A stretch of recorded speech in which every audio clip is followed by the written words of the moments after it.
70 Indians کے بارے میں یہ پتہ چل چکا ہوا تھا کہ وہ انٹریسیبل ہیں، ان کو ٹریس نہیں کیا جا سکتا۔ 255 انڈینز میں سے 184 انڈینز نے مان لیا تھا کہ یہاں ہماری آف شور کمپنیز ہیں جن کا پاناما میں ذکر ہے، جبکہ 71 ایسے انڈینز تھے جن کو نان ریزیڈنٹ انڈین کہا جاتا ہے۔ اس کے بارے میں اور ان کے بارے میں میوچل لیگل اسسٹنس کے تحت، ایکسچینج آف انفارمیشن کے تحت، آٹومیٹک ایکسچینج آف انفارمیشن کے تحت انڈیا نے 13 ممالک سے، 13 جورسڈکشن سے میوچل لیگل اسسٹنس اور باقی جو میں نے باتیں بتائیں اس کے تحت انفارمیشن حاصل کی تھی۔ ان 13 میں سے 8 ممالک، 8 جورسڈکشن ایسی تھی جن کے ساتھ انڈیا کی حکومت کے معاہدے ہوئے تھے۔ ایکسٹراڈیشن ٹریٹی ہوئی تھی، ایکسچینج آف انفارمیشن ٹریٹی ہوئی تھی، آٹومیٹک ایکسچینج آف انفارمیشن ہوئی تھی۔ اس کے تحت انہوں نے وہ انفارمیشن حاصل کر لی تھی۔ جہاں انڈیا کو 7 ماہ کے اندر جو کامیابی ملی تھی میوچل لیگل اسسٹنس کے تحت، ایکسٹراڈیشن ٹریٹی کے تحت، ایکسچینج آف انفارمیشن کے تحت، آٹومیٹک ایکسچینج آف انفارمیشن کے تحت، اور پاکستان میں JIT 16 ماہ بعد بھی صرف 20 میوچل لیگل اسسٹنس کے میں سے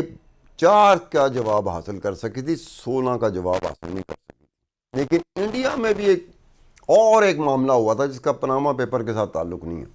وہ بھی بڑا انٹرسٹنگ معاملہ تھا۔ انڈیا میں ایک میچ فکسنگ سکینڈل ہوا تھا سن 2000 میں۔ کہتے ہیں دنیا میں یہ بہت بڑا میچ فکسنگ سکینڈل تھا جس کی زد میں کپتان تک آئے، 2 ملکوں کے کپتان آئے، ہنسی کرونی بھی آیا، اظہر الدین بھی آیا، اس کے علاوہ بے شمار لوگ آئے، اور کہتے ہیں کہ وہ بڑی جامع قسم کی ایک انویسٹیگیشن تھی جو CBI بھی کر رہی تھی، کرائم برانچ بھی کر رہی تھی۔ اس کا جو مرکزی ملزم تھا سنجیو چاولہ، اس کو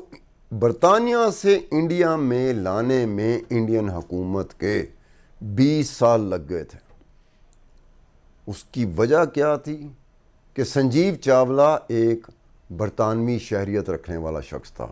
انڈین بورن تھا، برطانیہ میں گیا، برطانیہ کی شہریت اختیار کی۔ اس کی وجہ سے جو برطانیہ کی حکومت تھی، جو برطانیہ کی عدالتیں تھیں، وہاں پر کیس تھا جہاں انڈین گورنمنٹ کو سوورین گارنٹی دینی پڑ گئی تھی کہ جناب ان کو کچھ نہیں ہوگا، ان کو انڈر ورلڈ کچھ نہیں کہہ سکے گی، ان کو جو جیل میں، تہاڑ جیل میں ڈالا جائے گا وہاں انمیٹس نہیں ماریں گے، اور انسانی حقوق کی پاسداری کی جائے گی۔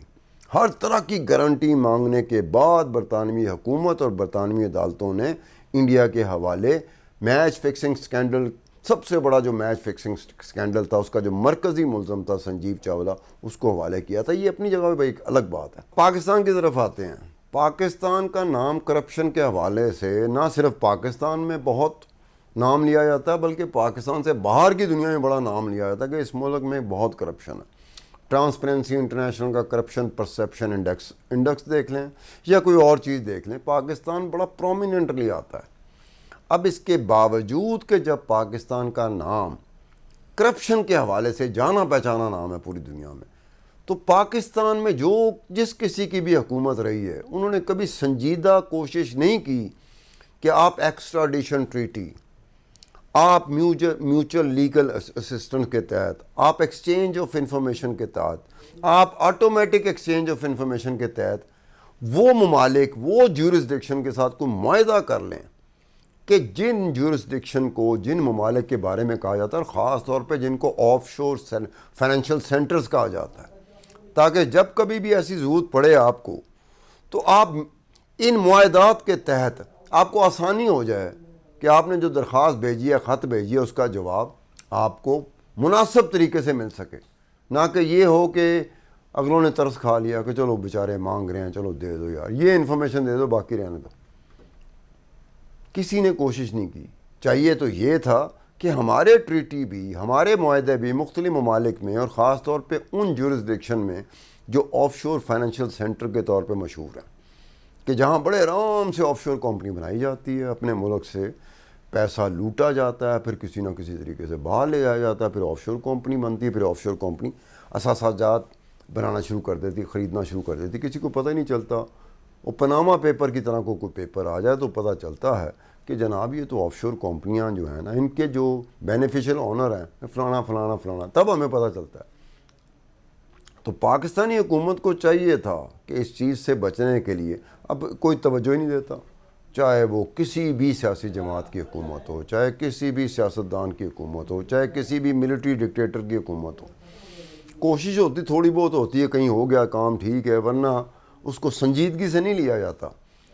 پاکستان میں کرپشن جس حوالے سے رہی ہے، اور جتنے بڑے بڑے نام رہے ہیں، حکمرانوں کے نام رہے ہیں، بڑے بڑے ان لوگوں کے نام لیں جو سیاسی طور پر بڑے طاقتور ہوتے ہیں، جن کا انفلوئنس ہوتا ہے پاکستان میں، ان کے نام رہے ہیں. تو حکومتیں اس طرح کے معاہدات بھی کر سکتی ہیں، اس طرح کی ٹویٹیز بھی کر سکتی ہیں کہ جس کے تحت اس طرح کی کوئی درخواست ہو جس میں کسی کے بارے میں آپ معلوم کرنا چاہ رہے ہوں کہ بہت ساری چیزیں ہمارے پاس نہیں ہیں، آپ ہمیں دیں، تو اس میں آسانی ہو جاتی ہے. لیکن کسی نے توجہ نہیں دی. عمران خان صاحب بھی آج اپنی ایمانداری کا رونا رو رہے ہیں اور دوسروں کی کرپشن کا رونا رو رہے ہیں، لیکن ان کے دور میں بھی ایسی کوئی چیز نہیں ہوئی.